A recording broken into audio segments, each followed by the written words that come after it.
Hello and welcome to What's on TV's Year in Soaps, where we give our verdict on the stars and the soaps which we think deserve the plaudits for their performances and storylines. I'm Alison. I'm Simon. I'm Sally. Okay, let's get started. Best Actor, Sally, you're first. Oh, well, for me, Danny Miller, because I've always liked Danny Miller, but I actually think he's improved since his return to Emmerdale. He seems to have matured. There's something very raw and real about his performance, and when he cries, it gets me every time. That's true, he's very watchable and he does kind of get you there. There is a real energy and rawness to his performances. Good choice. What about you, Simon? Well, I'm actually going to go for Danny Dyer in EastEnders. I know he's obviously got a long run of popularity already, but I just think he's just been consistently good and giving sort of unexpected performances. People would probably expect him to be the hard man, but I think especially throughout Linda's rape storyline, just in terms of the heartfelt support he's given her and the sort of really emotional, vulnerable side we've seen to him. But then also on the flip side of that, I really enjoyed him seeing him sort of whack Dean about and smash up the Queen Vic. So I would. He's got a real presence, hasn't he? Definitely. And you can't manufacture that. You've either got it or you haven't.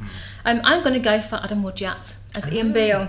We've been talking earlier, haven't we, about the sort of transformation of Ian Beale. He was been a bit of a tragic character in the last few years, and now the producers have given him a real new lease of life with the Lucy Beale storyline. I thought it was sensational in the live episodes. His performance was fantastic, and scenes since then, he's just really made me cry. There was one not so long ago where he was talking about Lou Beale's chair, and it just really got to me. And I just think he's flourishing. He's getting that really good material, and he's showing everyone what he can do, and he just really deserves the credit for that. Okay, the next one is Best Actress. This is really tricky category, I think, because there's so many to choose from.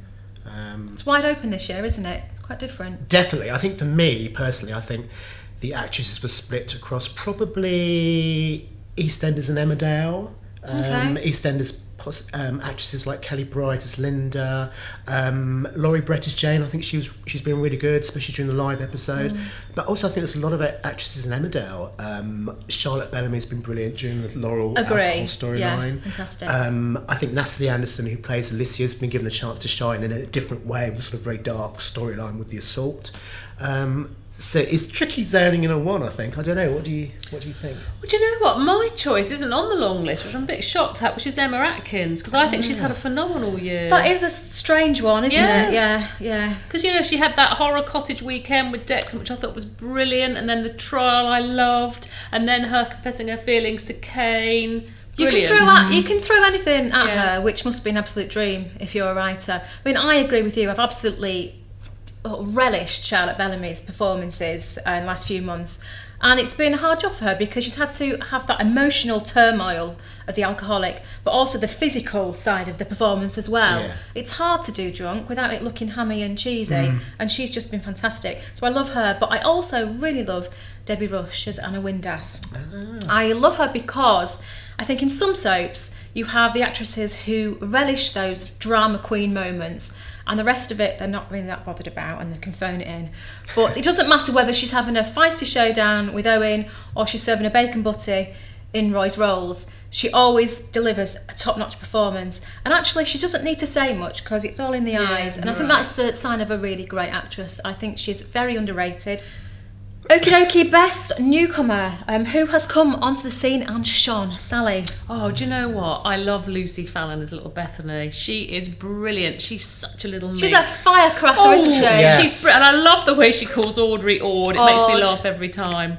I think she's brilliant. She's very natural. She has very little experience. She's not done TV before, which I think is incredible. So I think she's one to watch, definitely. Yeah, that's the tricky one for her, because with a lot of characters, you can just come on and you ease in gradually. She wasn't like that. It was bam, this is Bethany, I'm back on the street to cause trouble. And she's really risen to the occasion, I think, hasn't she? Absolutely. What do you think, Simon? Well, I am going to pick Sean Ward, who plays super sexy bad boy Callum in Corrie.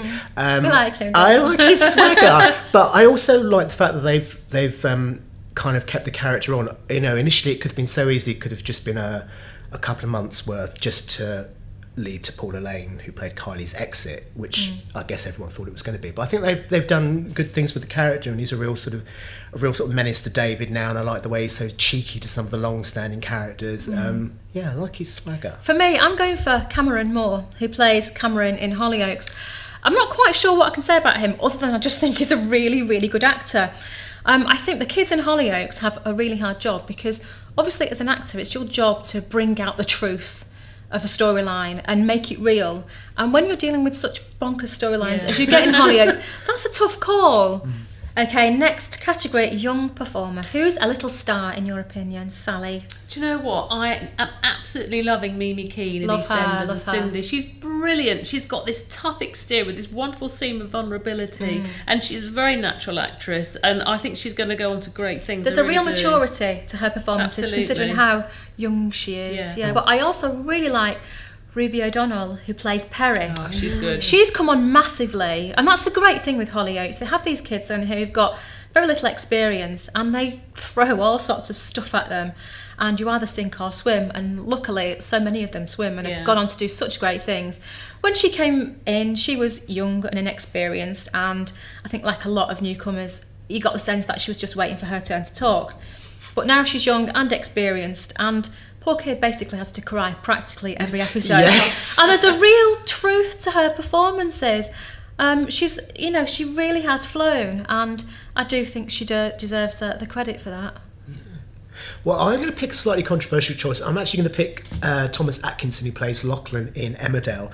I know he's not a very appealing character just because of some of the things he's done over the past few months, but I believe he's 16 in real life and a relatively newcomer. And I just think he's kind of handled that whole assault storyline with That's Alicia true, really yeah. well. Yeah. And it has been very dark. But I sort of take my hat off to him as a young performer. Take your beanie Take your cap hat off. I do. I wish he'd take his hat off. But I quite like a sort of infamous younger character, and I think he's pulled it off. So yeah, he'd probably get my vote. Okay, last but obviously by no means least, the biggie, best soap. Yes. Go on, Sally. Do you know, for me, I think Emmerdale have had an amazing year. I really do. So much has gone on with the Donna's death and Charity in the Horror Cottage. We've got Laurel and her It's packed a drinking. punch, hasn't it? And do you know what? What it's done is it surprised me, because there's been twists that I haven't seen coming. Do you know, I was going to say exactly that same point. I think the one soap that has surprised me more than any is Emmerdale. You think they're going down a certain path, and then they go, and that's great, isn't it? No, it's because brilliant. in an age where you don't think soap can surprise you anymore because everything's gone on already, that's a real skill from the storyliners and the writers, isn't it? I think the writing is tremendous in Emmerdale. Really. Yeah, it's been entertaining, certainly. What do you think, Simon? Well, I am actually with Sally on Emmerdale, but I'm actually just going to go with EastEnders. I think possibly because of the anniversary year and everything they pulled off. The live episode I thought was fantastic, quite emotionally traumatic. And so for me, they possibly just had the edge, but it was a tricky one. I was very close to choosing Emmerdale, but I would probably give my vote to EastEnders. I'm right with you. Emmerdale, probably for me in the last 12 months, I've enjoyed it more than I have ever enjoyed it. It's been brilliant. The storylines have been really entertaining, and I've so looked forward to sitting down of an evening and seeing what's coming next. But yes, EastEnders is just there for me. They've had a stonking year. The writing has been superb. I love the pace of the show. They're in no rush to kind of get it all out there. They really know how to crank up that tension. Performances have been superb, and obviously at Live Week, I mean, they pulled that off, didn't they? They totally really pulled did. that off. So Christmas was outstanding, wasn't it? Christmas Yeah. was fantastic, wasn't it? So I think that's my winner this year. Okay, so that's what we think, but find out what the public think and what the expert panel of judges think when the British Soap Awards take place in Manchester on the 16th of May. And don't forget, you can catch them on the telly on the 21st of May on ITV. See ya. Bye. Bye.